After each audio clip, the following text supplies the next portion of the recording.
Are you playing the brand new murder mystery podcast called Cold Tapes? It's part fictional story, part murder mystery game where you, the listener, can play detective. A British man has been murdered on an Antarctic research base during their winter so no one can get in or out. 16 suspects remain on the base and you have to solve it. Start your investigation wherever you get your podcasts.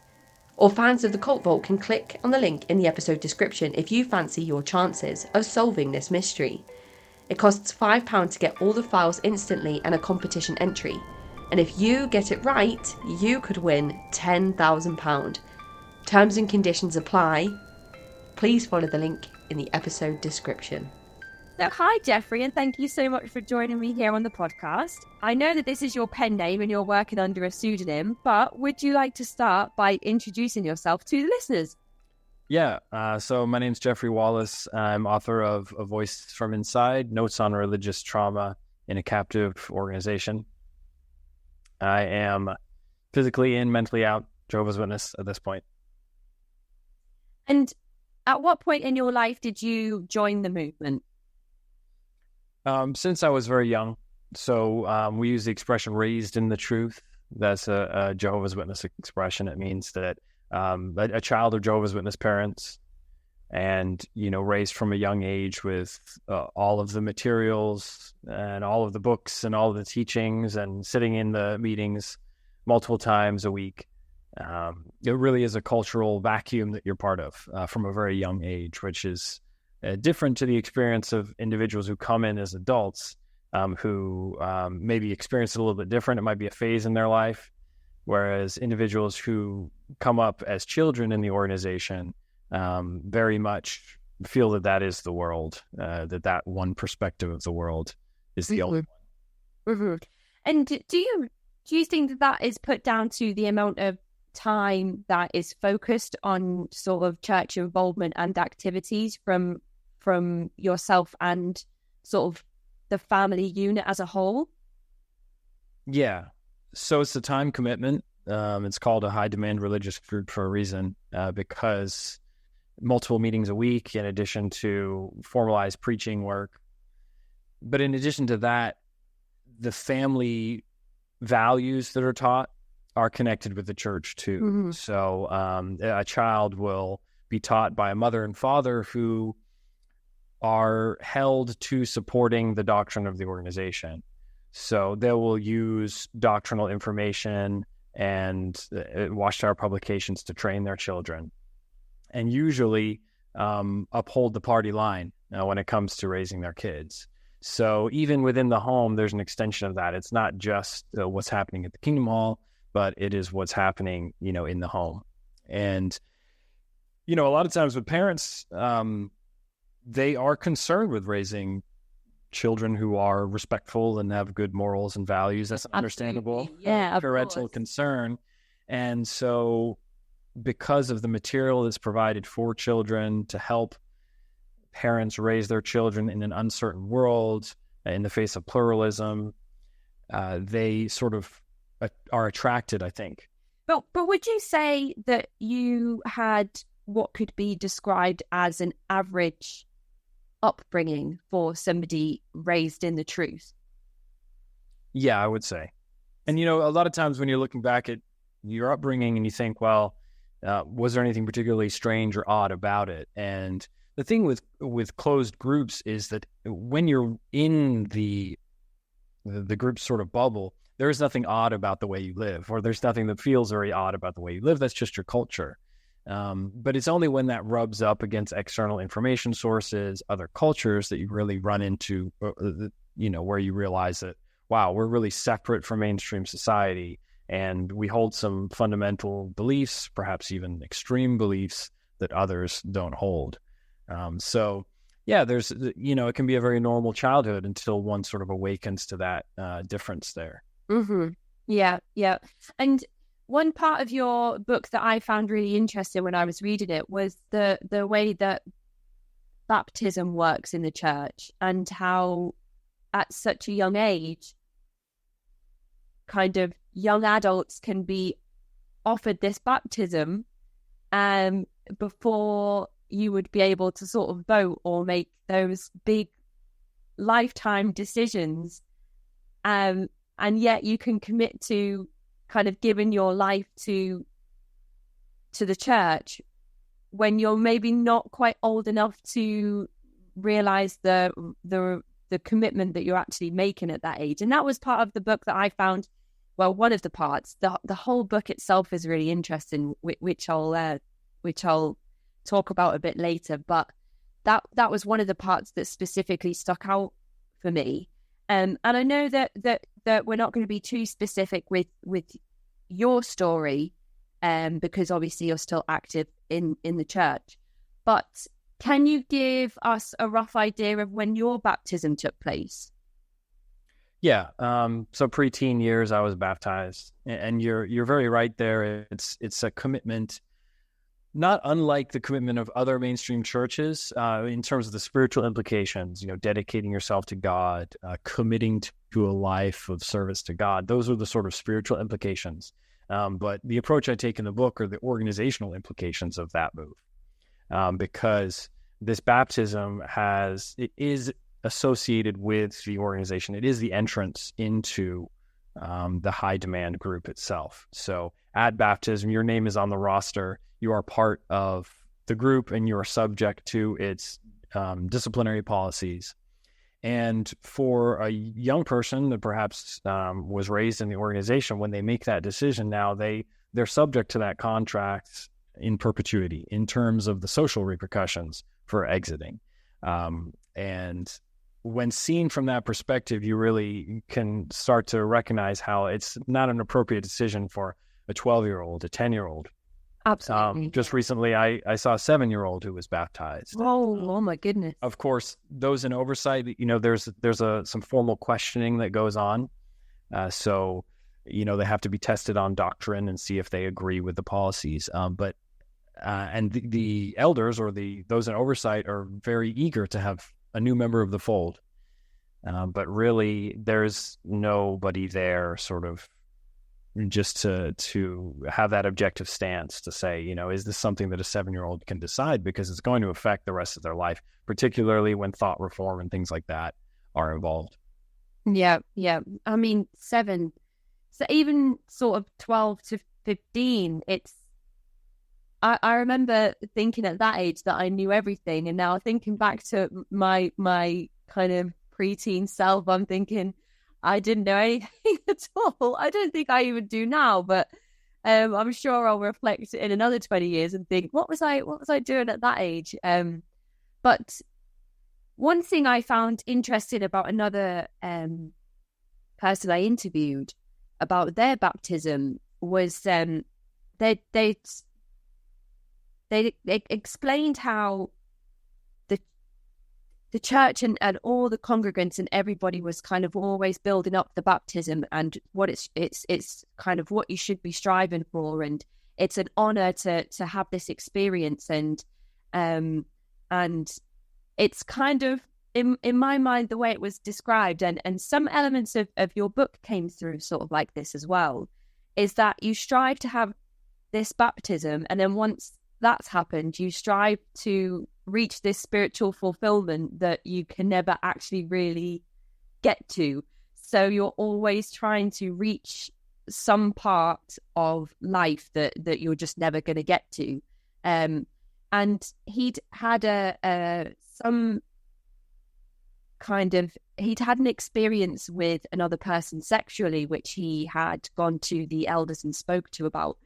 And a few months later, he was supposed to have his baptism, and they wouldn't allow him to go ahead with it because of this sin that had happened, and he was absolutely crushed, and went on to do all this repenting and kind of trying to realign his spiritual beliefs, even though he wasn't fully convinced of those beliefs. He thought, if I can have this baptism, if I can get to that stage, if I can go through with this experience and go through with this event, then I'll get to that spiritual fulfillment that I'm being promised, and then I won't have these urges to do these things with people.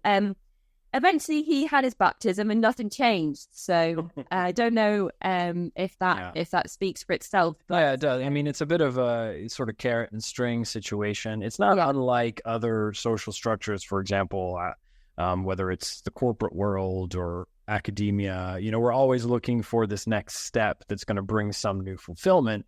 And then, of course, we get to that step and we realize, well, it did bring some fulfillment, but it also wasn't the answer to all of our worries and questions in our future. So the carrot that's dangled for up and coming Jehovah's Witnesses is this closeness with God, being close to Jehovah. So it becomes this spiritual greed almost, that I want to get closer to God. If I have this next rank in the organization, if I become a full-time preacher, they're called pioneers. If I become a pioneer, I'm going to be more holy, more spiritual. And although they won't admit it overtly, there is this sort of classism in terms of who is more spiritual in the organization based on the privileges of service within the group that individuals are given. So, yeah, it can be a real ambition.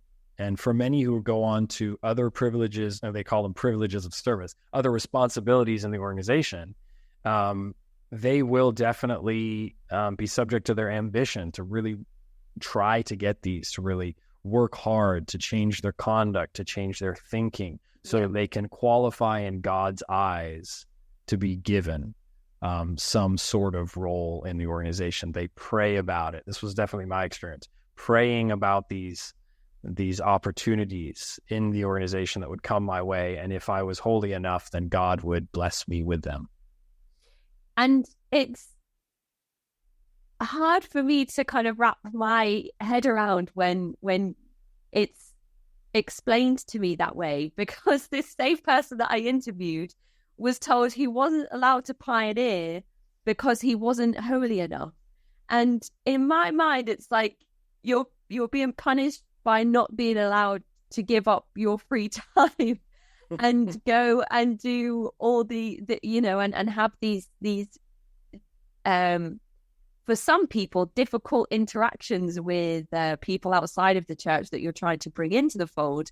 You're not allowed to go out and give up your free time and do those things because you're not holy enough. So to me, it's kind of, from my perspective, it's like, oh, okay, then I'll just have this time to myself. But I can understand how that would be crushing for some people who want to give all of that time to have that closeness to Jehovah, to prove themselves and their spirituality, to show, the elders of the church that this is their life, and they want to commit themselves this much to the church. And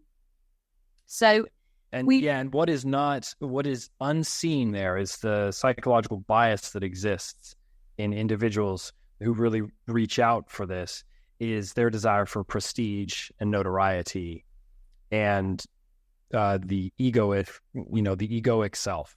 Mm-hmm. Of course, to be in positions of authority, to be in positions of prominence in any group of people, it gives us social capital. And that's a fairly common human desire in all sorts of groups of people. So if you just look at it as a social group of people and a hierarchy, which gives you more prominence and more authority, then it plays to those very common human dynamics, even if you take God out of it.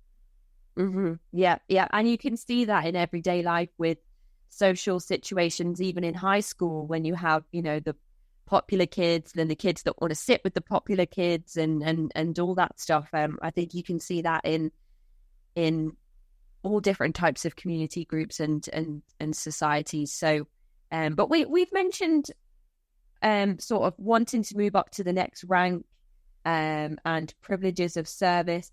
And one of those I'm wondering if you would consider is this special book that you're given when you become an elder that no one else is allowed to see. I mean, is that classed as a privilege of service? Oh, yeah, absolutely. Yeah, I find it very sort of ironic, poking around on the internet, that it's fairly easy to get your hands on the latest copy of the Elder's Manual. But this is a book that married elders hide from their wives, you are given it as you enter the elder body, and if you are removed, it is taken away from you. I mean, this is a really sort of secretive text. And, elders don't share with the rank and file all the ins and outs of their decision-making and all the information that is brought out in the elders book. And that could be very difficult because that means that those who are subject to the laws and the rules of the group do not always have full access to what they are. I mean, they do have a certain amount of access for other publications, but in terms of how judicial committees are handled and the intricacies of that, some of it is of the privilege of elders only. So I do quote a lot of that in my book. Also, obviously it's important for others to know where they can find that outside of the organizational channels. And something that I found interesting is if you are one of these people who is proselytized to, and you decide to go to a kingdom ball and, see if it's going to be for you, maybe becoming a Jehovah's Witness, and then there is some type of altercation, but you're not aware at that time what is expected of you entirely, but you're still expected to then go to potentially a judicial meeting or be disfellowshipped. But the elders aren't allowed to give you that information because you're not baptized, because you've just been brought in. But then because of those things, you don't know sort of what's expected of you and sort of the lay of the land. You're talking about, and what I refer to in the book for this group of people, they're called unbaptized publishers. So they are, as you say, individuals who, you knock on the door, they show some interest, they come to the Kingdom Hall, they get involved in first the culture and the society of the group, so Kingdom Hall of 100 people, arms wide open, come be part of us, we'll help you, and we'll give you the spiritual path. And the reason I bring up their situation in the book is to evidence that coercion begins even before someone's baptized. So an individual can be very excited about being embraced by Jehovah's Witnesses. They will begin preaching. And if they want to begin preaching, then they have to meet certain criteria. And so the elders will ask them a handful of questions to see if their quote-unquote life is in harmony with Bible teachings. And then if they meet that threshold of conduct, then they can begin preaching with Jehovah's Witnesses. And at that point, they can be subject to public shaming for conduct that is not in line with the policies before they have really, been given full understanding of all the ins and outs of the do's and don'ts. And so now, even if they were a little bit hesitant, they're subject to this simultaneous shaming and acceptance, which creates this psychological tug, right? On one hand, I'm finally found a group of people who love me. On the other hand, they keep reminding me that I'm sinning and that I'm worthless, and even could do that publicly and then ostracize me from this group that seems to love me and that I seem to be getting along with. So this psychological push and pull can, fall upon even somebody who is not yet baptized in the group. Yeah, that's exactly what I was trying to say, and you've just so eloquently helped me to kind of voice exactly what I was trying to say. And you mentioned that there are parts of the Elders Manual that feature in your book, which kind of leads me nicely into my next question. I'm assuming you received one of these manuals because you did or do hold the position of elder at some point within the Jehovah's Witnesses. Yes, yeah. So for many years, I served as an elder. So a lot of experience there. And in the book, I talk about some of my experiences on judicial committees, doling out the punishment. And this is part of what makes it very difficult for individuals who have some authority in the group to step away is reckoning with what they've done to, cause human suffering. And that was certainly the case with me. So I know what it's like to sit on these 3-hour-long meetings discussing the intricacies of people's sexual conduct to see if, for example, it meets the threshold of disfellowshipping. and then subsequently to disfellowship them, and then subsequently to wrap my arms around the remaining family members and remind them that they're doing a good thing by shunning their family. One thing that is so different about your text is how much academic material there is within the book to back up the things that you're saying, to the things that you're trying to get across in the book. So I feel like that makes the moments where you talk about your personal story even more kind of hard hitting. Do you think it was, I mean, I don't know if you can pinpoint this exactly, but do you think it was your time, kind of during your time as an elder, that you began to have what you described in your book as religious trauma syndrome? Yeah, absolutely. It was during that time. And the one moment that I really, really liked in the book was when you decided to go and do some internet research. And when you read an article by or a piece of writing by somebody who had previously left the church, and they were describing exactly how you were feeling in that moment, and you slammed your laptop down like, oh no, I can't be reading this. Well, there's a very famous work in Jehovah's Witness circles called Crisis of Conscience. It was written by a governing body member who left in the 80s. That's it, yeah. And, so when I was struggling with this concept of, what's going to be the best move for me? Because now I'm seeing some things in the organization. I no longer think that it is all good. When you believe that God is behind it, then you think, oh yeah, everything we do is wonderful. But when your faith and belief sort of crumbles, then you're just looking at it pragmatically in terms of how much pain do we cause and how much good do we do. Mm-hmm. And when I take the bird's eye view, how does this stack up? And that was no longer a clear answer. Obviously, there are those who love being in the organization, but I was causing pain to others. So that was a crisis of conscience. Now, what would I do? Would I leave and cause pain to my family, or would I remain? How could I remain? What would that look like for me? And so, I realized I was having a crisis of conscience, which is the name of this very famous book. And I tell in the book, I Googled that, and, it's the very first response is a book from a fellow Jehovah's Witness. And you think, this is just a little too serendipitous. But of course, you still try and push it away because you think that, this is at the heart of the satanic apostasy of God against God's people.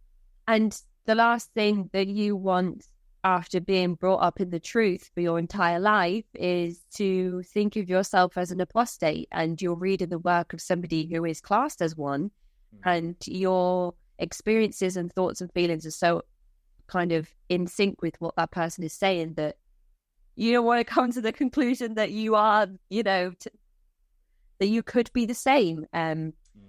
But I mean, when you were an elder and you were kind of going through this religious trauma syndrome, which you've kind of shortened to RTS in the book, how do you continue, kind of, as you said it, kind of doling out judicial decisions or punishments? How do you kind of, in your mind, what is happening to you in those, during those processes when you're having this awakening and still having to fulfill your role within the church? Well, I don't do it anymore. Right. That's a line for me that I don't cross. Yeah. So I don't have those elder responsibilities that I did in the past. Which is a relief, really. But at the time, it was extremely, it was a big struggle. And I talk about it in the book. There was a time where I was using medication just to get by. So just using benzos just to sort of rid my mind of all worries so that I could keep moving ahead, because I still could not sort of come to terms with the fact that I wasn't going to be able to continue doing what I had done all my life. So it's not a very nice window, but there were of my life, not a very nice window of my life, but there were some times when I was just absolutely just going through the moments and doing my best to say, well, I'm having this surge of emotion. I'm having this surge of rational thought that seems to go against the logic of my upbringing, but surely I can't be right. surely I'm not right, because I know Jehovah God is behind this. And so it's that lack of trust in self, lack of trust in your own intuition, in the data of your own experience, that gets in the way, or certainly for me, got in the way of me making a hard and fast decision to exit. It's kind of interesting that we've talked about that cycle of trying to reach this level of spirituality and closeness to Jehovah through being as perfect as you can be and going through the baptism, and then kind of committing yourself to maybe full-time pioneering and trying to kind of reach those next stages within the movement and gain those privileges of service. But there's also the cycle that you talk about in your book, that is the cycle of guilt almost, that you started to go through, where you felt guilty for having sort of thoughts about maybe not being as devoted spiritually to the church than you maybe should be, and then guilt for feeling guilty about not being as spiritual as you should be, and then it's kind of like a cycle that doesn't end. And then one of the quotes that really stuck out for me in the book says, "I am not exaggerating when I say the situation is a matter of life and death." So when people are starting to experience this religious trauma syndrome that you also said can happen in any religious group, how do you go about dealing with all of that that's going on at the same time? Well, I say it's a matter of life and death because suicidal ideation needs to be taken seriously as a mental health reality, right? When somebody is so distraught over being summarily rejected from their community that they want to kill themselves, and also they've been told that God is disappointed with them, so much disappointed that he would cast them out of his protected people and throw them into a world of uncertainty and fear, that certainly has the opportunity to put somebody in such a depressive state that they could contemplate suicide. And historically, of course, based on what we see in news reports and the media, that is an eventuality for some who are disfellowshipped. And unfortunately, just very recently for me, I became privy just through acquaintances of another instance when that happened. And the fact that shunning can cause, or the disfellowshipping process can cause suicidal ideation is alluded to in the Elders book itself, in that there's a comment that says, well, you know, if the guilty party threatens suicide or speaks of suicide, well, hold off on the judicial proceeding and then approach it later and try and help them to regain their balance. Of course, there is no discussion of connecting them with mental health resources, connecting them with a professional, giving them the National Suicide Prevention Lifeline phone number, or better yet, reevaluating the process as an organization. Yeah. And my situation, you know, very, very much was, at least in my mind at the time, when I could not see that middle path, it was a matter of life and death. Yeah. And I think that comes across so well in your writing, and it's backed up with, you know, all these different examples of how a person can get into that situation. And I guess that other people that have experienced something similar, that's where the physically and mentally out phenomenon comes from.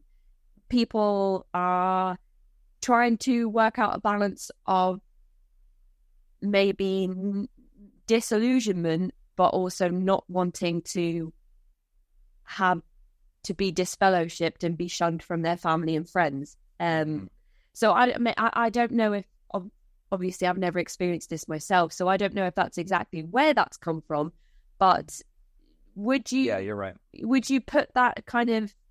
Would you say that that's the middle ground that you have managed to find? It is, and I don't sort of recommend it as a solution. You know, I'm careful not to do that. People got to go, they got to go. People got to stay, they got to stay. The point is they need to be allowed to make that decision, because family is important for a lot of people, and social support is necessary for mental health. So the reason I highlight this in the book, and I take that road of the PIMO Jehovah's Witnesses, because I think it really speaks to the captive nature of the group.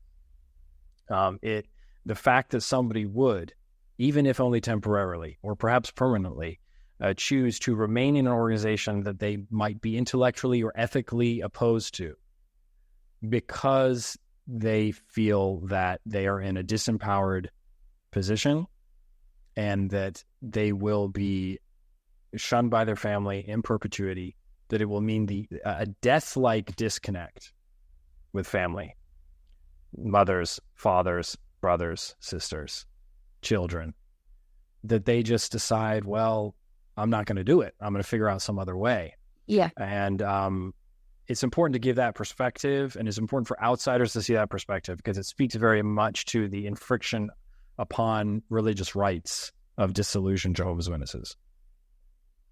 I think that's why this particular memoir is so important and should be picked up by anybody in general, but also specifically for people who are trying to make that decision on whether it's best to stay or best to leave. And your book comes in and says straight away, like, I'm not trying to label the Jehovah's Witnesses as a cult. I'm trying to remain unbiased. I'm trying to kind of just come here and give all the information I can give without putting too much of a personal opinion on what's right, what's wrong, but why somebody might be PIMO and why it might be the only option for them.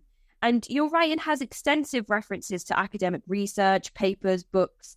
There's references and comments from psychologists and philosophers, and just so much academic material. And I wondered if you began this journey into learning about this academia during or after your experience with religious trauma syndrome.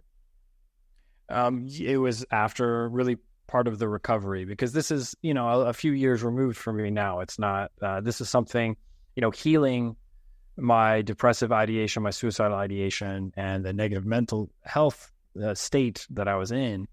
That happened first. And I did that with professional psychotherapy and psychiatry. And then moving past that, then part of my journey was to, write about my experience for my own benefit, and then perhaps for the benefit of others too. So most of this research was done sort of, sporadically. Yeah. Thumbnailed on your internet browser in a bookmarks tab. As you start realizing, wow, religious trauma syndrome, it sounds exactly, Marlene Winnell's work on religious trauma, it just sounds exactly like what I experienced. And this, I'm sure I'm not the first person who's experienced this as Jehovah's Witness, and we need to know about this. And then seeing a little bit of a gap in the research, particularly about Jehovah's Witnesses. And I read George Cressidi's work, Continuity and Change. It's a 2016 textbook, really, likely for, with the target audience of sociology students or students of new religious movements. And he was really soft. It's a great work, excellent publication, but there was this gap, and it was my experience. It was what I was going through. It was the trauma of being in a closed group, awakening and recognizing that it wasn't just your faith. It was your entire social structure. It was your entire identity, because of the nature of the organization itself, and because of the nature of the religion and the closed nature of it. And it's something that needed to be added with an academic focus, I think, just in terms of understanding cult-like groups.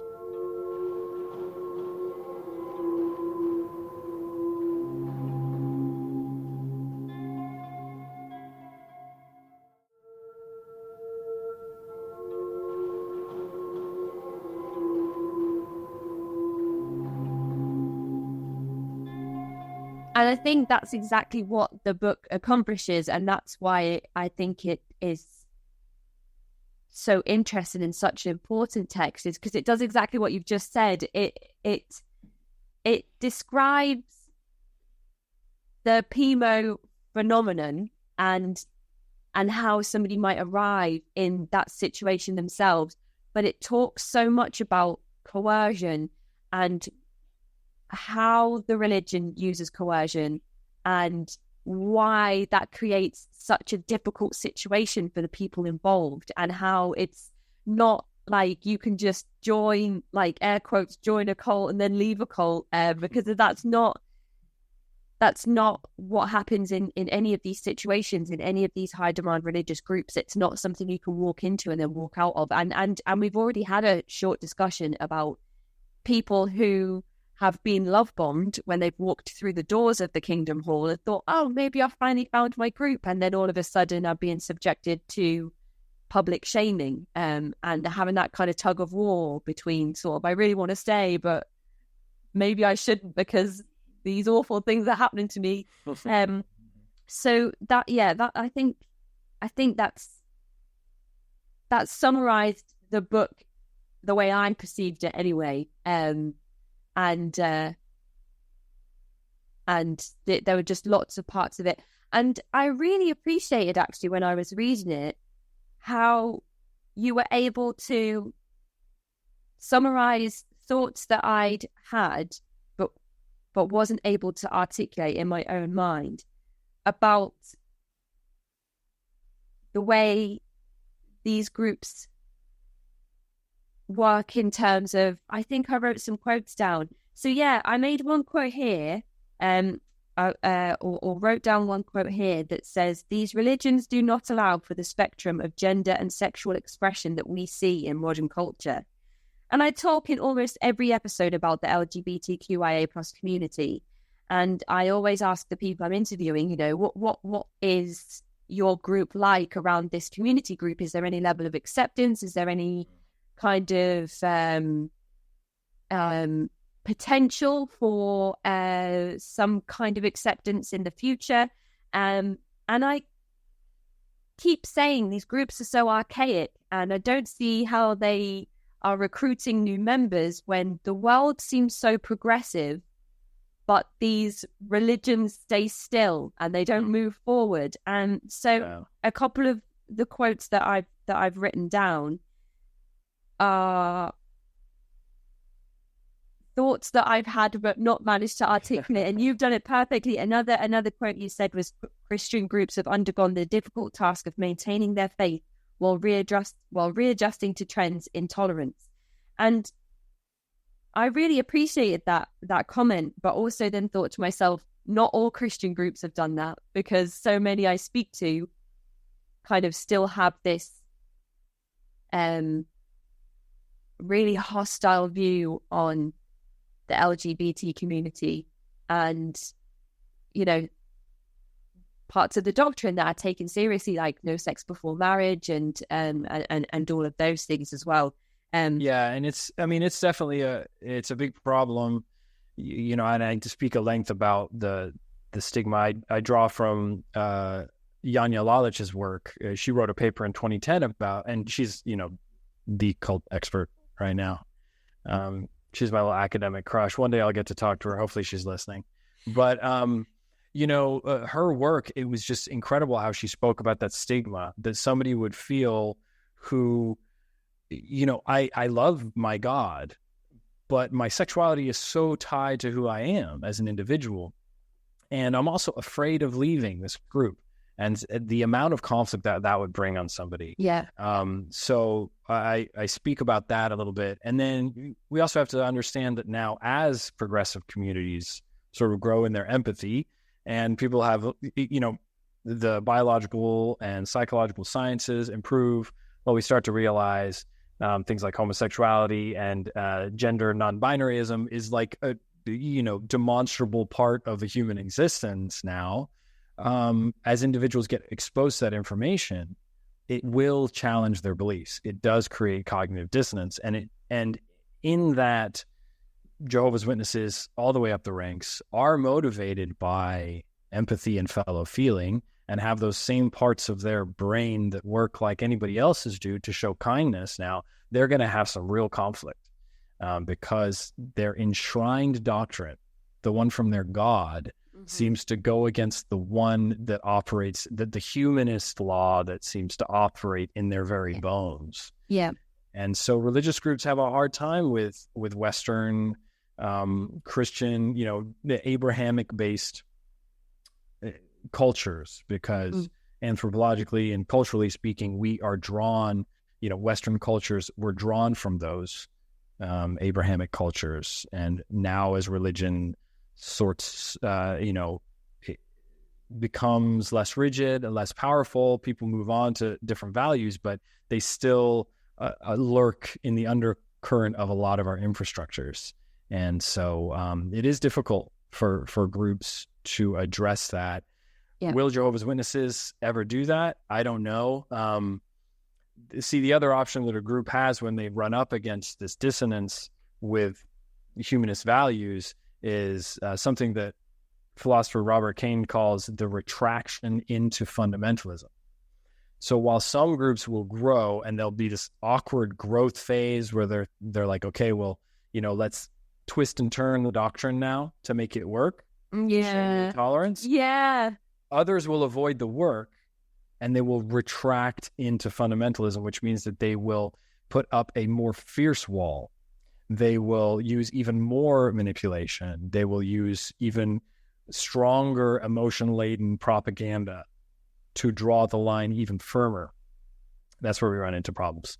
Yeah, and that's a perfect example there you've just given us of the types of information that can be found in your book that sum up things that we've been discussing on this podcast for well over a year. How I could read the Bible and interpret it my way today and then say that's the only way, that's the right way, and everybody should listen to the way that I'm trying to tell you because that's what's correct.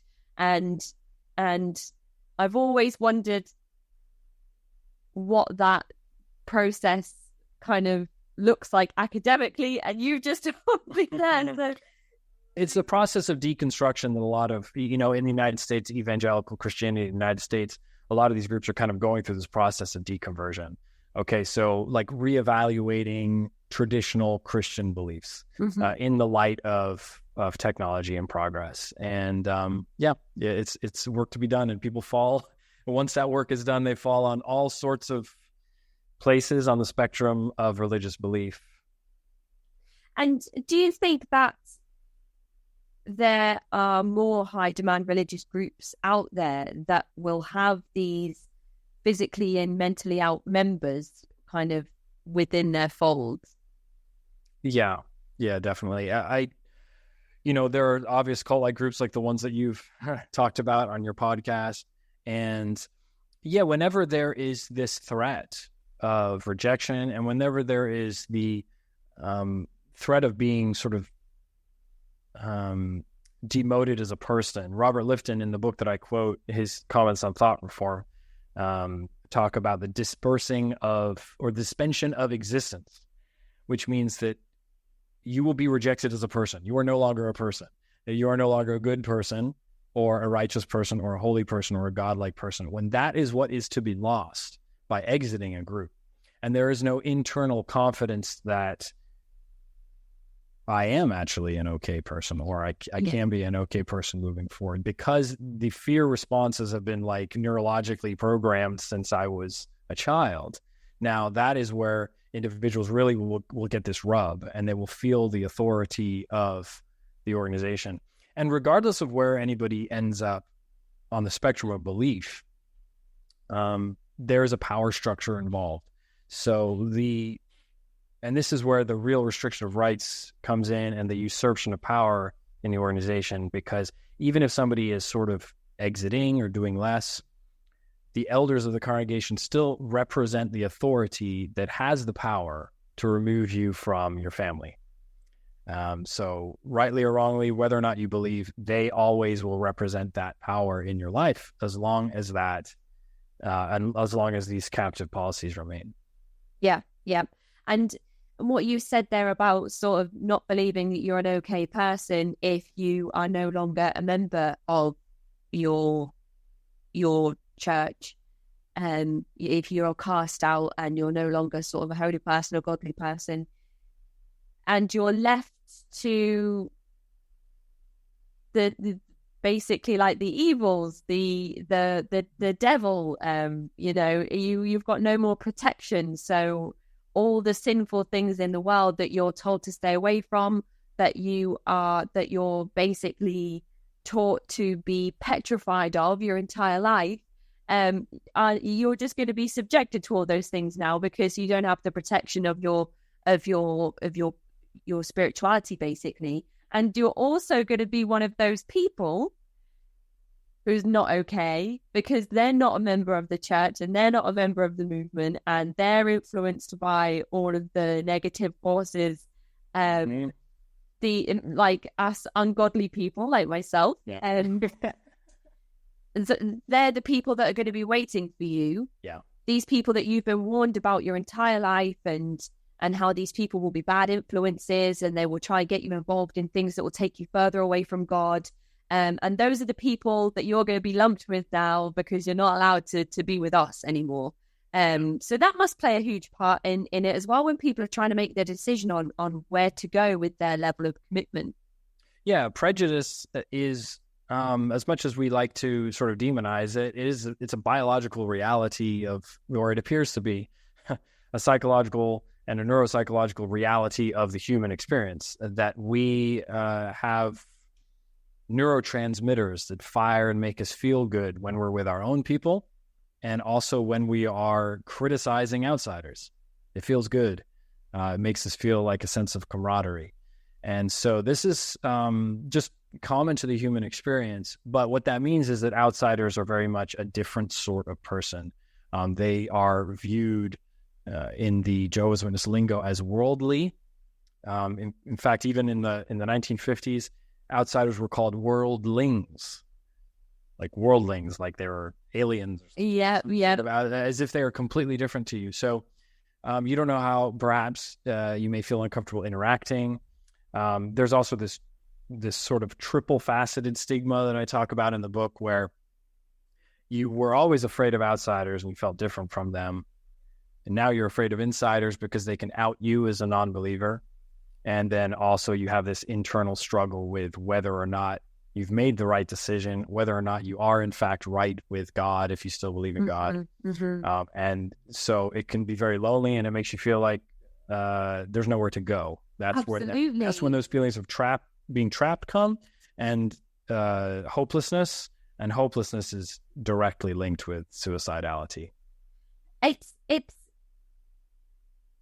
awful to think of people in those situations, because where can you go? I mean, you mentioned the word trapped there, and I think that's exactly. You must feel like you're in a confined space, even though you can freely move around. You can't. You're having this battle with yourself, but then you can't speak to anybody about it, because they might go and tell the elders, and then there's the whole potential judicial committee that you'll be faced with. But also, is there sort of the journey then of if you do voice those thoughts, you're admitting to yourself as well that you perhaps aren't as invested in your beliefs as you think you should be. It's hard. You've just said there it's a triple thing, so it's kind of like it doesn't matter what you do or how you look at it. You're gonna come up to all these struggles that you'll be having psychologically. But you're right. Yeah, speaking a doubt. But there's a difference between speaking a doubt, or we could even say an emotional vulnerability, in a place of safety, and speaking an emotional vulnerability in a place where you're threatened. So if you're disempowered and you express an emotional vulnerability, the individual in sort of authority or power now can respond in a way that can be really damaging. And so this is where you get concepts like gaslighting, where, I see it this way. Something that I believe doesn't seem to line up with logic, you think to yourself. If you express that to somebody who has authority over you, power over you, or the ability to take something from you, now you're threatened with self-doubt. So because of the fear response, you think, well, it's too scary, or the ramifications for having that thought will be too much. So I will repress that thought. And so that's sort of the emotional experience of gaslighting. Like, I thought I had this thought, but then I was told that I was not thinking correctly, and then I'm self-doubting. Now, it's a terrible state to be in. The difference is when you are in a place of safety and authenticity, and you express a doubt, then somebody who is not interested in controlling you, and somebody who, where the power dynamic is on a level playing field, now can just acknowledge your doubt. Yeah, okay, I could see that too. That makes sense. I understand what you're getting at there. And you feel heard, and you feel safe for expressing that thought. But when everybody in your social circle and all of your mentors and all of your friends and all of your family, when their first loyalty is to the organization, they always have that power over you. There's always that threat of self-reporting or of reporting to the elders, that sort of self-policing atmosphere that happens in Jehovah's Witnesses, until the individual can feel like, wow, I can express these doubts without fear of judicial repercussion. Well, now that gives breath to the new thought, which can then grow in the mind and then can expand to other types of thinking and eventually expand to a genuine behavioral response, which could be leaving or expressing a new belief or empowering oneself to move away from a coercive group. So it's almost like that process has to happen for somebody to be able to realize that perhaps being physically in and mentally in isn't for them personally. And just going back to something you mentioned a little bit before around creating that sort of us versus them atmosphere, where we were talking about worldly people. There was a part in your book that stood out to me about even terms like Kingdom Hall and being brought up in the truth kind of imply to members that is the correct and only way. And all of us on the outside who could never or who haven't experienced something as wonderful as a Kingdom Hall, which sounds so extravagant and amazing, and I want to go to a Kingdom Hall. If somebody would have said that to me before I knew anything about Jehovah's Witnesses, I'd be like, wow, that sounds awesome. Yeah. And I kind of being brought up in the truth then insinuates that anybody that's not a Jehovah's Witness just doesn't know the truth and hasn't experienced that. Yeah. There's like a spiritual elitism. There's a bit of an arrogance there that you are the one true group. And in the book, I talk about how that was reinforced back in the 1920s by Rutherford's rhetoric and how he was eager to separate Jehovah's Witnesses from mainstream Christianity.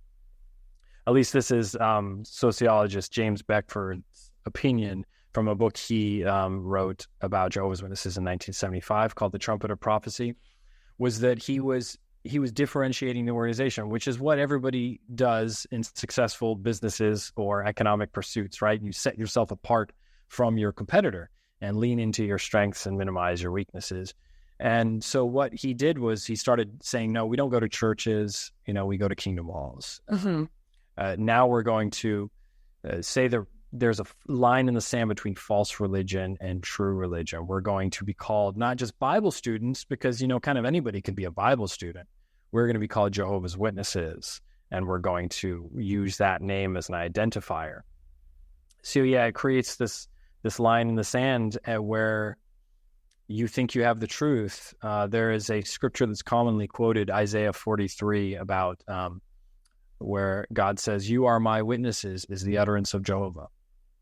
So, and in other translations, it's expressed differently. But in the mind of a Jehovah's Witness, when God says, "You are my witnesses," is the utterance of Jehovah. Well, see, we are Jehovah's Witnesses, and we are the ones with that name. We use the, quote unquote, correct pronunciation of God's name.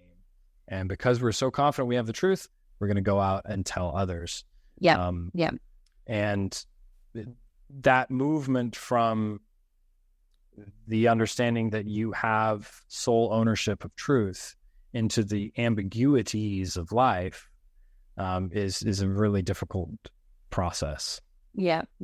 And feeds into that self-doubt that we then moved on to talking about, when you have a thought that you maybe share with somebody else, and then the gaslighting kind of is used, and you're like, oh yeah, okay, so maybe that small thought I had, I was wrong, or I must have misinterpreted my own thought for something that is not me thinking that some of this doctrine can't be right.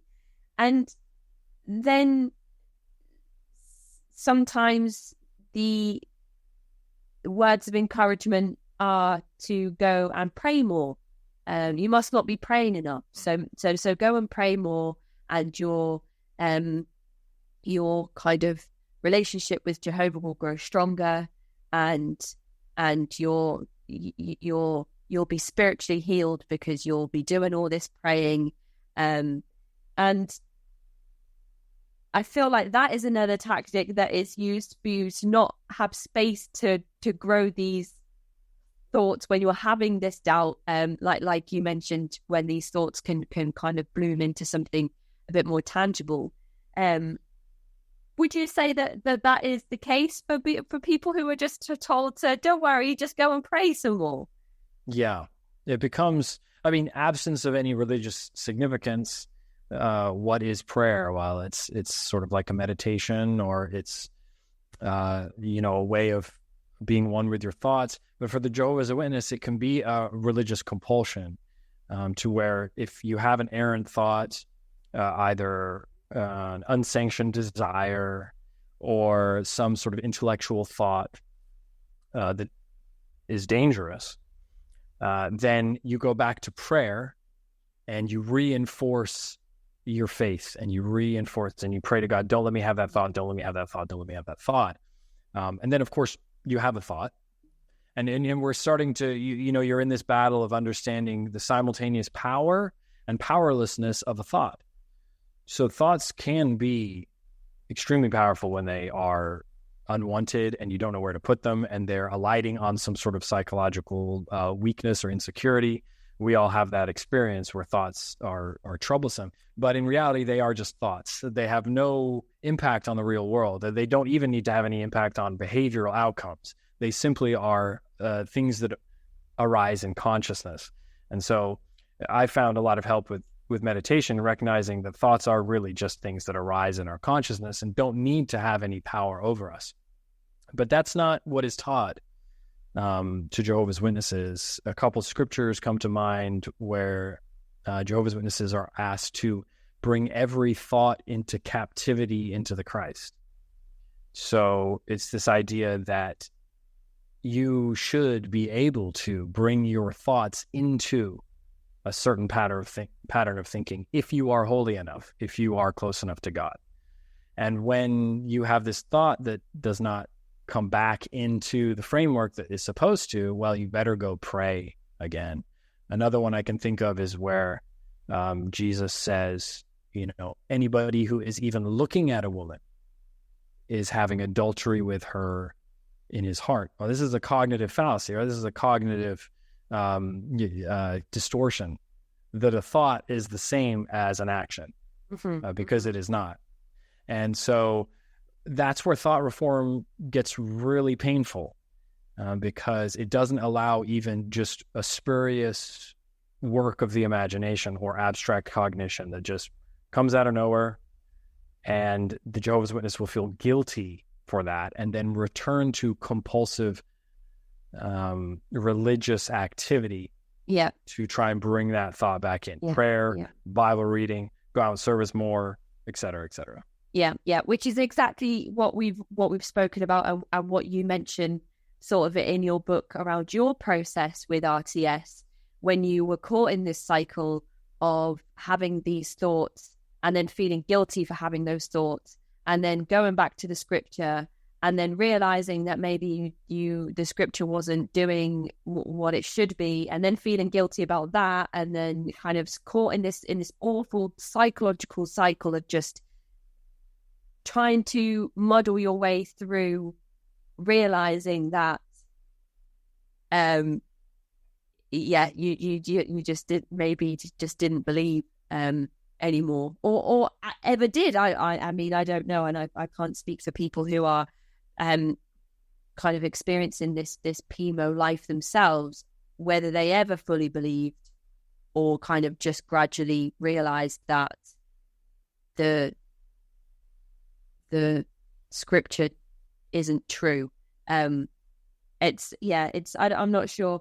It may be that it may be that they always had doubts and held them close to the chest. Just like, I don't really, one I remember from my youth, it had to do with the natural sciences, that animals did not evolve with teeth for tearing flesh. They were created with pointy teeth, but really those teeth are supposed to be used for vegetables. It was very difficult to get my head around that, just based on information from the natural sciences. But I just kept it to myself, moved on, thinking that, well, I'm still operating for the greater good. I'm still helping people. Mm-hmm. I'm still bringing them into a loving organization, helping them deal with the challenges of life and giving them hope. And that's very much enough for many to push some of these other doctrinal idiosyncrasies away. Mm-hmm. And for me, the problem, and I think for a lot of PIMOs, the problem becomes when they realize the side effects of this wonderful spiritual haven that's been created. Well, it has come with extremely painful, life-threatening side effects for those who do not remain. And that's where no longer is the goodness, any supposed goodness of the group, able to overpower the doubts and the badness that's happening. And that was perfectly explained to me by somebody who is an ex-Jehovah's Witness who I interviewed for the show, who spoke about being attracted to other men, but knowing that he couldn't act on those attractions, and praying more and getting baptized and wondering why those thoughts and feelings didn't go away, and feeling like a failure in his religion because he was doing all the things he thought was expected of him spiritually and still having these thoughts and feelings towards the same sex, even though it's taught to him his entire life that that's going against God, against Jehovah. And then deciding that he would just have to marry a woman and have children with her and stay as a Jehovah's Witness for the rest of his life, and push those thoughts and feelings so far down, and just basically live a life that's not authentic to how he really was feeling, like, forever. And I can't imagine having to make that decision. That must be absolutely awful. And there must be so many people that are actually living like that life and are not being true to themselves because of what they would lose if they decided to walk away and have a relationship with somebody of the same sex, or have a relationship with somebody and not marry them. And people must be probably listening to this right now and having those experiences of being physically in and mentally out. And it really is heartbreaking to think about those people that have just decided to never give themselves true happiness. That's it. Never, it is heartbreaking because, and the problem is there's that self-pride that is taken to know that I'm fighting the fine fight of the faith, right? As scripture says. So, okay, yes, I have homosexual thoughts or desires, but you know what? God says it's wrong. I fight it day in and day out, and he loves me because of that. yeah, That's why he loves me, is because I put up this hard fight to support the truth and support what he has asked me to do. And so that is such a strong motivator. It's such a strong.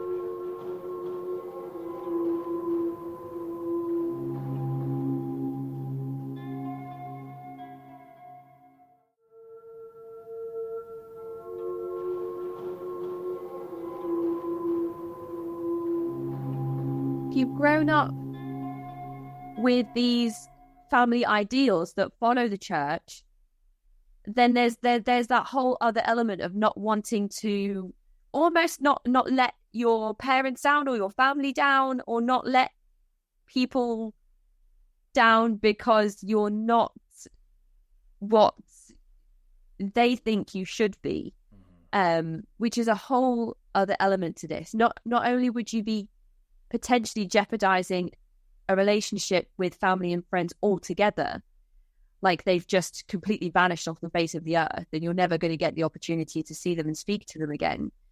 And not only that, but they're probably going to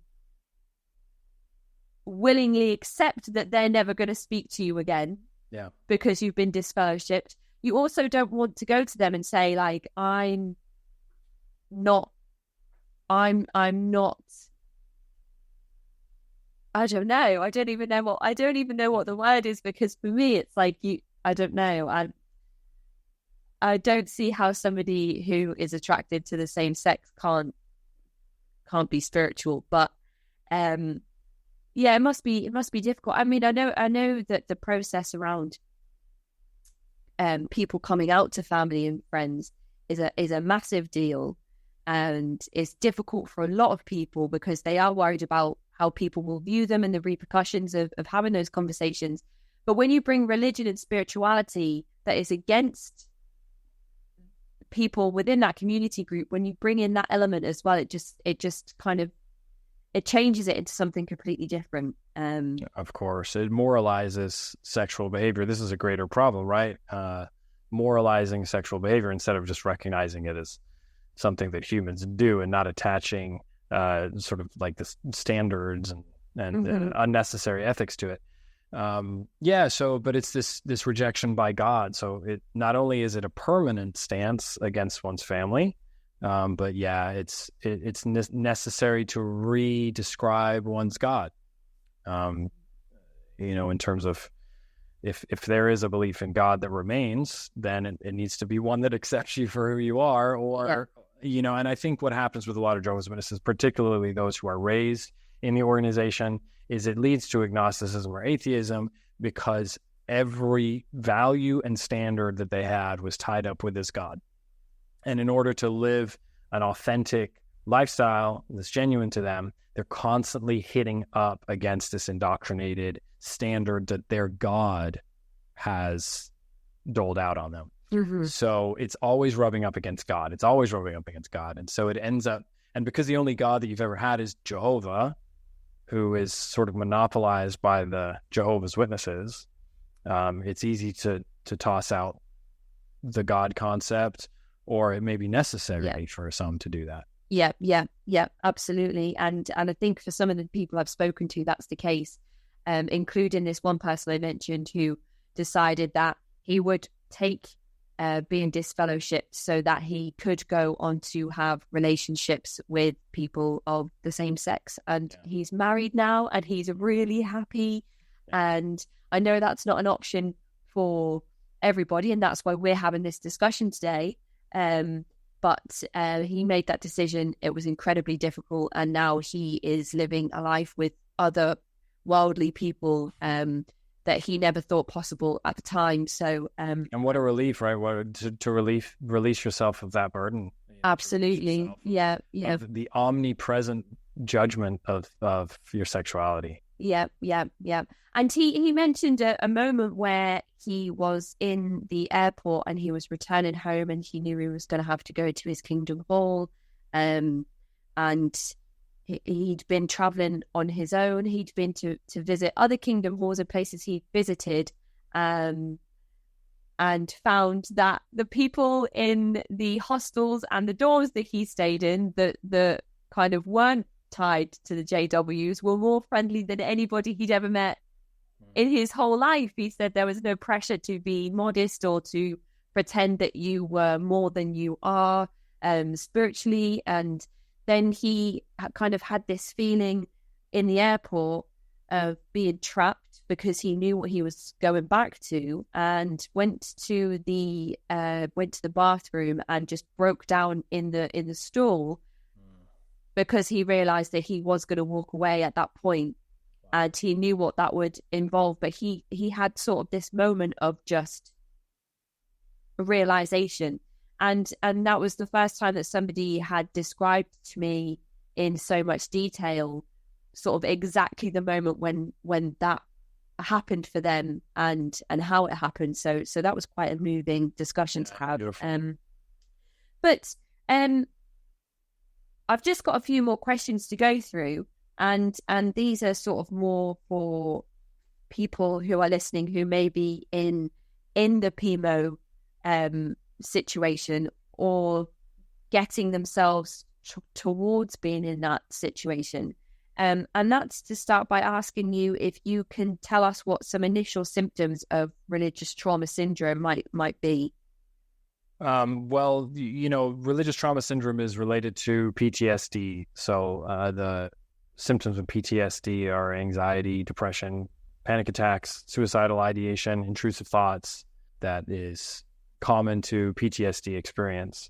And it's a very extreme version of more common mental health challenges like depression and anxiety, which can lead up to that. So I'm not a mental health professional, so I would encourage individuals who are having depression and anxiety and then to seek medical attention, because that brings it out of this sort of squishy area of spirituality and the social dynamics of your environment, and it addresses it for what it is, which is a health concern. And there are professionals who probably don't care too much whether you're a witness or you're not, will respect your decision in that, whatever it is you choose to do, but will help you navigate to a place of health, which is what I want for everybody. And you spoke about your own journey in getting to where you are now, and that did include going to have some professional assistance in recovering, and then you went on to kind of start doing some reading and research into some more academic material. So would you say that professional assistance and reading and research are some of the methods that people could use to help themselves with their RTS? Yeah, in that it's a mental health symptoms, then professional help is the way to go. And for me, I found it very difficult speaking to outsider psychotherapists. I found it very triggering at first, because there was still the fear that, I had one hand on my old faith, one hand on my old God, one hand on my loved ones, and I was hanging on desperately. And outsiders still represented this threat that they would say, get out, leave all that behind. And that was a threat that I was not ready it was a challenge I was not ready to accept yet. So in the initial stages when I was seeking outside help, it was very triggering. But I eventually connected with a religious trauma-informed therapist. And that, I think, is really valuable as there's more understanding about religious trauma, how it's affecting other groups, Jehovah's Witnesses, ex-Mormons, ex-evangelicals, others from high-control groups. Somebody that understands your experience is going to know the things that trigger you, help you to address your concerns and really just empower you to make a decision that's your own. And that's very important here. Is unfortunately, this captive environment makes us feel like, this is a black and white situation. And in many cases it is. I think for me, I wasn't going to leave my family. And so that meant that I had to create a path now, because I knew that the only place of health for me was to, still be connected to my family, but to still have psychological liberty. Yeah. And then to explore that on the day-to-day and give myself some time to see where that leads. Yep. But you can do that in the safety of a therapist's office. And that's important. That's important. The problem that I see in the organization is the stigma surrounding mental health. It's one of my concerns as sort of like an observer in the group now. Yeah. I'm not caught up in the collective consciousness, but able to sort of observe a bit, is there is that spiritual fear of psychotherapy. It does present a threat to your faith in many people's minds still. So undoing that stigma will be important too. So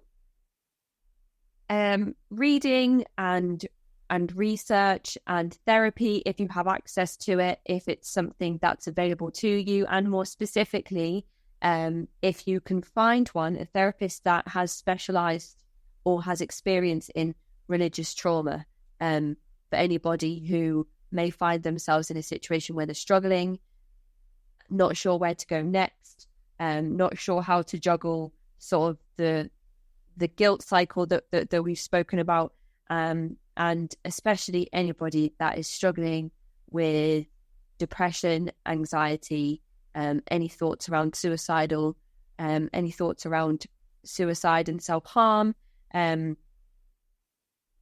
There's also the XJW subreddit, which is a fantastic resource for people that want to speak to others who have had similar experiences, and use that as a discussion board and a forum to kind of get all of that out there.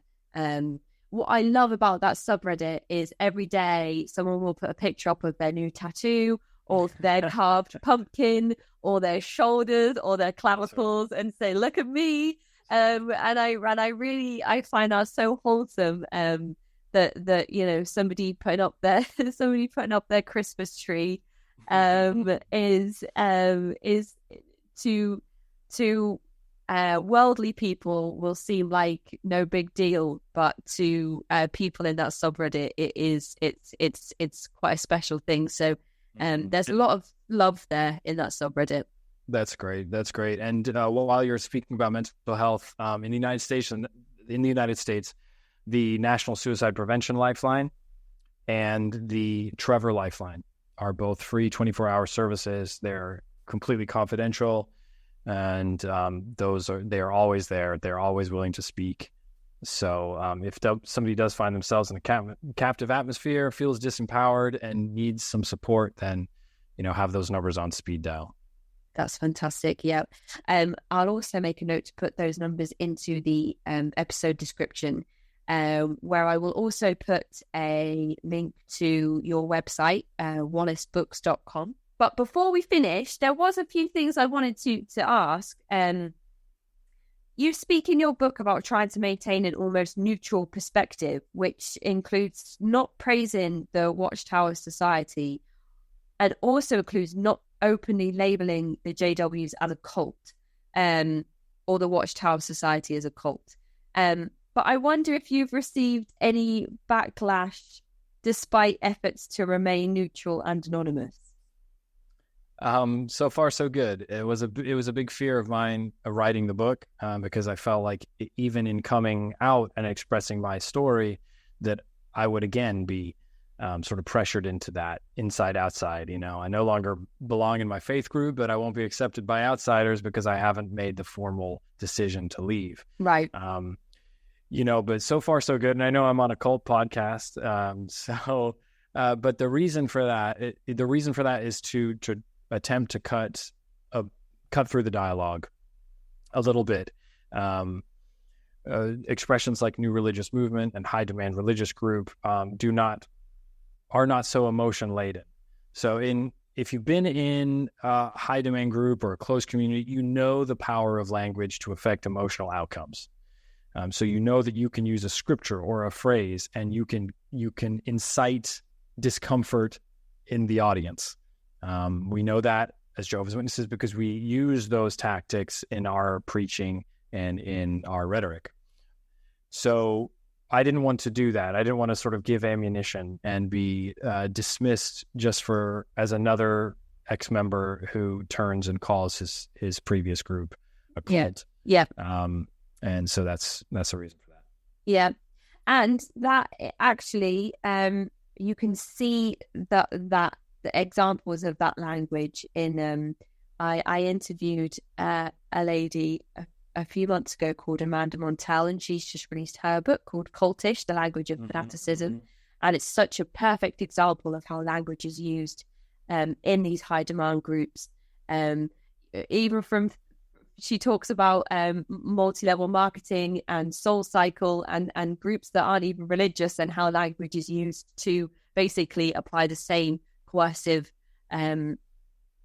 thinking and tactics to people involved in those groups as well. So language is probably the most powerful tool when it comes to these groups. And actually, I did write down a quote from your book that said, "This book too will no doubt be labelled as a scheming work of a sinister apostate." So it's nice to hear that hasn't happened to you, and you haven't been put in a position where you've had to defend yourself or out yourself, or face disfellowshipping because of this work that you've released. Well, I appreciate that. It's a little bit of denying the impact of that control in my life a little bit by removing the power from the group to forcibly disconnect me from the people that I love. Yeah. It's my way of doing that. And there was an example of somebody that this almost happened to, and I wondered if you could tell the listeners who might not be familiar with Jehovah's Witnesses or things that have happened around the JWs, and that is to tell us who Dark Spilver is. Yeah, so I talk about the case of Dark Spilver just as a reason for my anonymity too, because he, on a Reddit page, he uploaded a picture of, I think, the back of a Watchtower magazine and maybe a copy of what Jehovah's Witnesses called a publisher record card, which is information that's retained at the congregation level and also at the headquarters level on individual witnesses. So he posted some pictures, said some quote-unquote defamatory things about the organization, and the organization's legal team took him to court for breach of copyright. So because he did not have, it was outside the bounds of acceptable use, took Reddit to court for copyright, and an effort was made to disclose his personal identity during the course of the trial. And the justice, so Dark Spilver argued, well, if I do expose my anonymity and give up my right to anonymous free speech on the internet, then I will be rejected from my community and I'll be subject to the organization's judicial proceedings. And so he said, I don't want to give up my anonymity. And the justice said, well, you're going to have to at least give your name to the prosecution team from Watchtower so that we can carry on. But we will not allow it to go beyond that, to be given to headquarters in general, the local congregation, etc. So while from a legal standpoint, I think his identity was uncovered, from an organizational standpoint, it was not. But that just speaks to my decision to, be a little cautious about my personal identity. Absolutely. And I can completely appreciate why somebody would make that decision, especially when they were in your position of still remaining within the fold, but not really adhering to the way that you should, well, the way that the Watchtower would tell you to be. It's a matter of criticality. Can one be in the group and be critical? And the answer is, well, no, you'll be kicked out, and that's really all that this young man, I assume, Dark Spilver, was doing, was being critical, was speaking out. Mm-hmm. And as we know, the one way to moderate the abuse of power is to be critical and to speak out mm-hmm. and to check the power. Yeah. That happens in every group of humans, politics, etc. So that really is a fundamental human right of his that is violated. What is interesting about that entire situation, though, is that there's obviously a team that is actively encouraged to go and read the stuff that you're all told you're not allowed to go and read. So yeah, that's where's the line there? I mean, I don't know how that works. What if those people read something that is going to taint their perspective on their faith? That's well, I think strange. And I don't know the case, but when one removes faith from the picture, then you operate with business principles and self-protection, and it is what it is at that point. Yeah, absolutely. And there are parts of your book where you talk about how PIMOs who have pioneered or made decisions for their children around sort of the blood doctrine, elders who are PIMOs that have sat in judicial meetings and have had to make a decision on what the consequences of somebody's judicial hearing might be. Do you have any advice for these people who may be tackling that mindset, but also still be involved in this heavy decision making that comes with the faith itself? You mean those in roles of oversight? Yeah.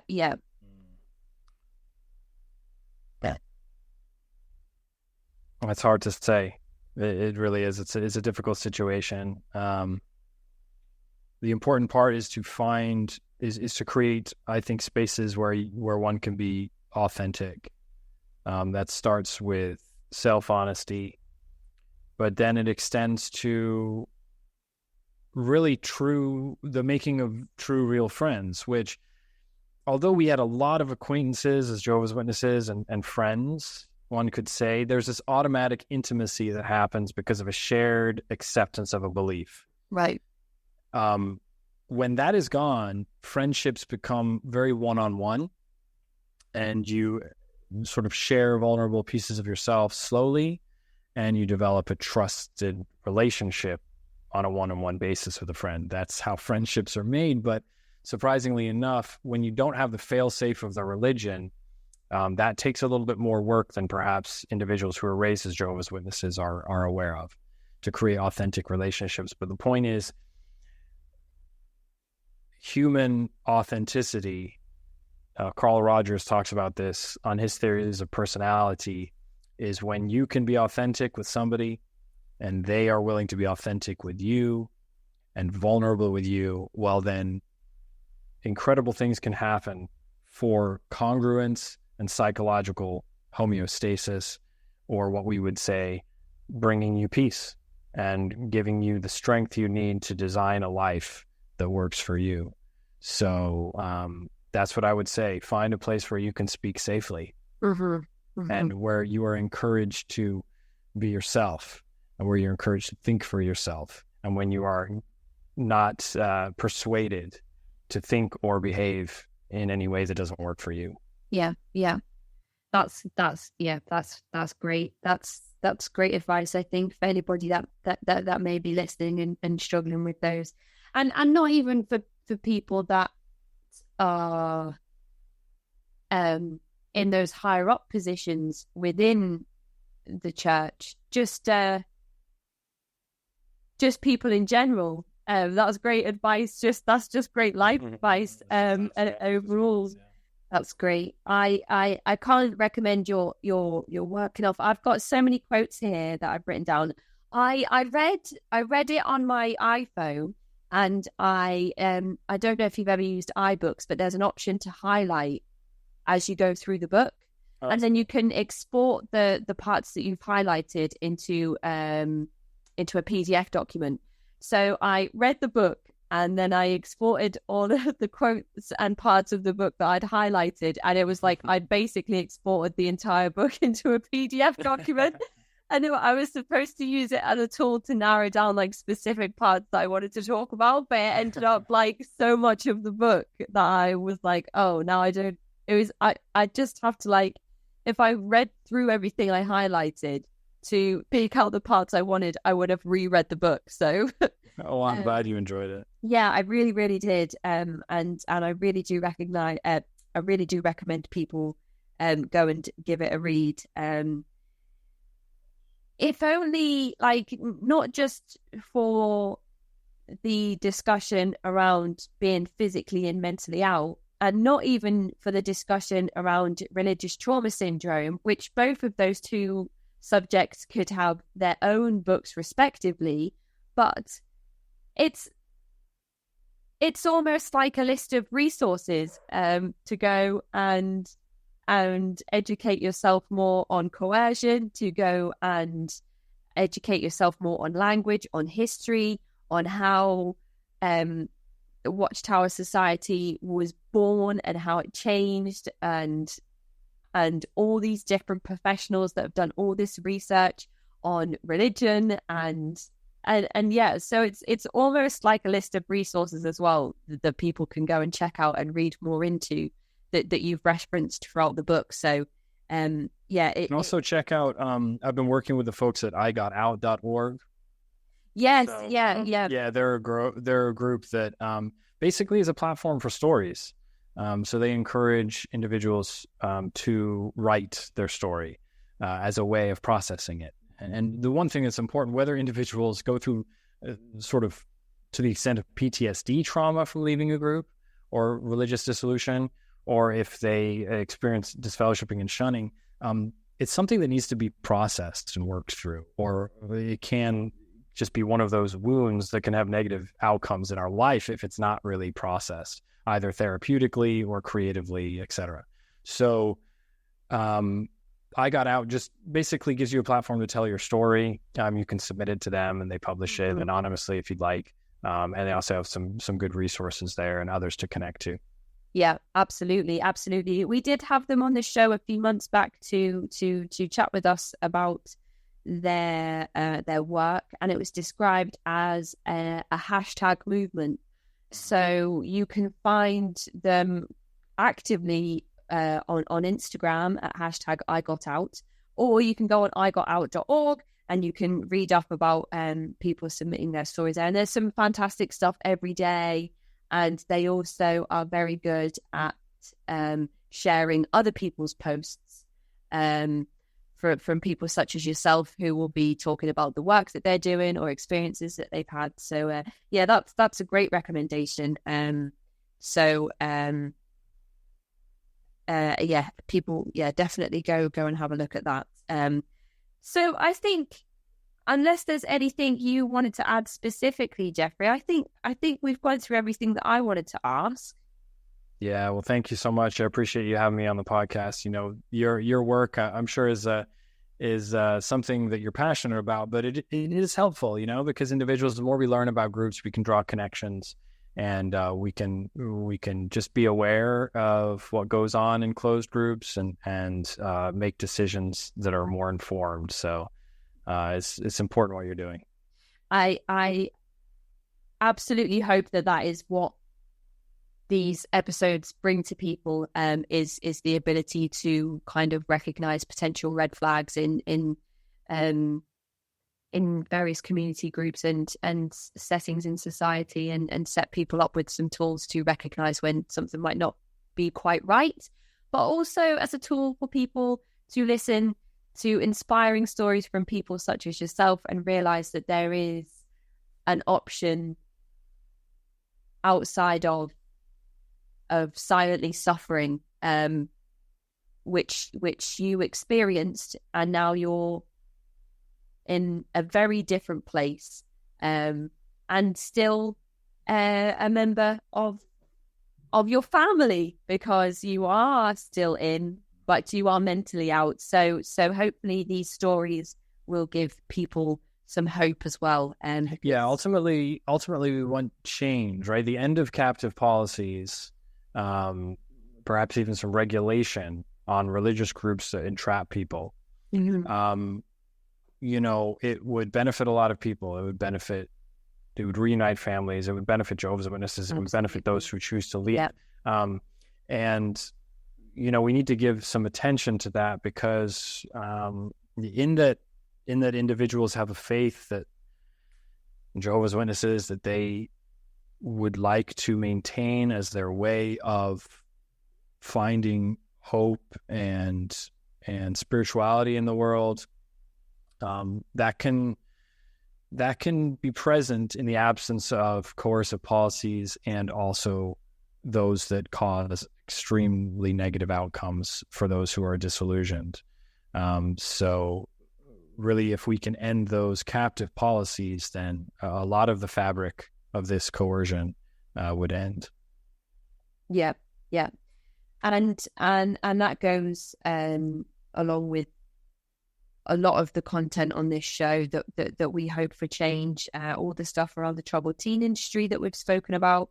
We hope for legal change with policies around these horrible programs that are still legally allowed to operate, and we definitely hope for change around things like disfellowshipping, because we've had a number of people come and speak about how devastating it is for them to be in a position of being disfellowshipped, and to be mourning the loss of their family, basically, and to be grieving the loss of everybody all in one go, which nobody should ever have to experience. So you're absolutely right there. And in case anybody could tell, I'm not sure, Geoffrey, if you could tell, I was really nervous about this episode, because I definitely felt like I was going to be a bit intimidated by your knowledge of everything, and how well the book is written. And I was thinking, what if I babble and stutter loads, which I have done, and I've been like really, really hot this entire episode. So hopefully my listeners will cut me some slack for this episode. Not at all. It's been a pleasure. It really has. It's been a pleasure. Yeah, if anyone goes and reads the quality of your work, they'll realize where I'm coming from in terms of like feeling like not a very smart person in the room. Oh, come on.